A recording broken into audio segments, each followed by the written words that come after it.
Il a une volonté inébranlable envers ce club, ce qui est à mon sens très rafraîchissant dans le monde du football.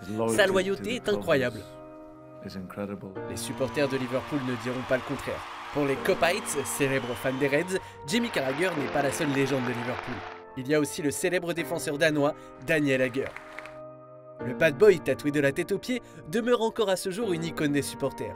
Retour en image sur cette ancienne gloire des Reds. Abonne-toi à Megafoot, le meilleur du foot en vidéo. Daniel Agger est né à Arvidovre le 12 décembre 1984 dans une petite ville au sud-ouest de Copenhague, connue pour son club de foot, le Arvidovre IF. À 12 ans, il rejoint le FC Rosenkoy. Très vite repéré par des émissaires du FC Brøndby, le Danois intègre dans la foulée l'académie des Ciels et Jaunes. En 2004 et tout juste majeur, il signe son premier contrat professionnel. Après seulement 3 matchs au sein de la défense des Drengene, surnom des joueurs de Brøndby, les supporters sont déjà conquis par le jeune homme. Titulaire indiscutable, il devient le chouchou du Brøndby Stadion. Agger n'a alors que 20 ans. Devenu trop grand pour son club, le Danois quitte en janvier 2006 son pays d'origine pour l'Angleterre et Liverpool. Le montant du transfert s'élève à 6 millions de livres. Dès ses débuts, le bonhomme s'accroche et réussit progressivement à intégrer le 11 de Rafael Benitez. Devenu un véritable taulier de la défense des Reds, Agger envoie cette année-là le club de la Mersey en finale de Ligue des Champions après son ouverture du score contre Chelsea en demi-finale. Défait en finale face au Milan AC de Carlo Ancelotti, le Danois se consolera tout de même en remportant le titre honorifique du plus beau but des Reds de la saison suite à sa praline contre West Ham. En 2009, il récidive contre Blackburn à un missile. Les saisons suivantes, Daniel Agger subit de graves blessures qui vont lui faire perdre sa place de titulaire. Il continue de s'accrocher malgré son faible temps de jeu. Il faudra attendre 2011 pour voir le Danois revenir à son meilleur niveau. Titulaire aux côtés de son concurrent direct Martin Skrtel, il aide Liverpool à soulever la Carling Cup.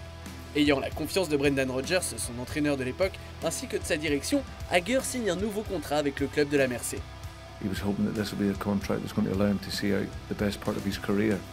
La belle histoire se poursuit. En 2013, Agger est nommé vice-capitaine.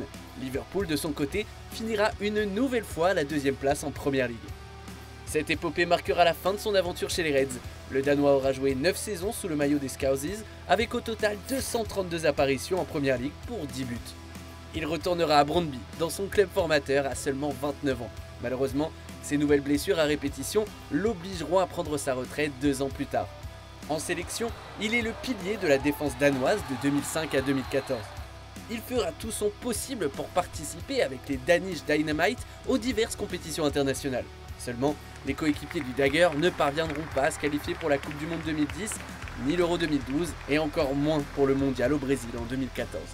Appelé à 75 reprises par sa nation, ce capitaine indiscutable aura été l'une des principales pièces maîtresses du 11 danois.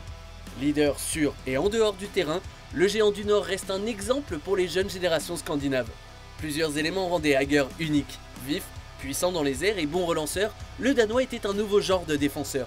C'est en partie pour cela qu'il était adoré des supporters. L'homme d'1m91 était aussi un vrai guerrier. Il suffit d'observer son dos tatoué représentant 4 générations de vikings pour s'en rendre compte. Par amour pour Liverpool, il s'est, pour l'anecdote, fait tatouer l'hymne du club sur les phalanges. Désormais, tout supporter des Reds a un rêve fou, un comeback du Danois comme entraîneur.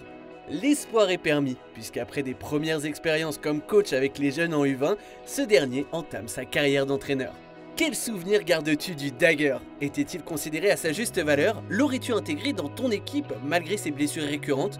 Dis-nous ce que tu en penses en commentaire. A très vite pour une nouvelle vidéo. Ciao!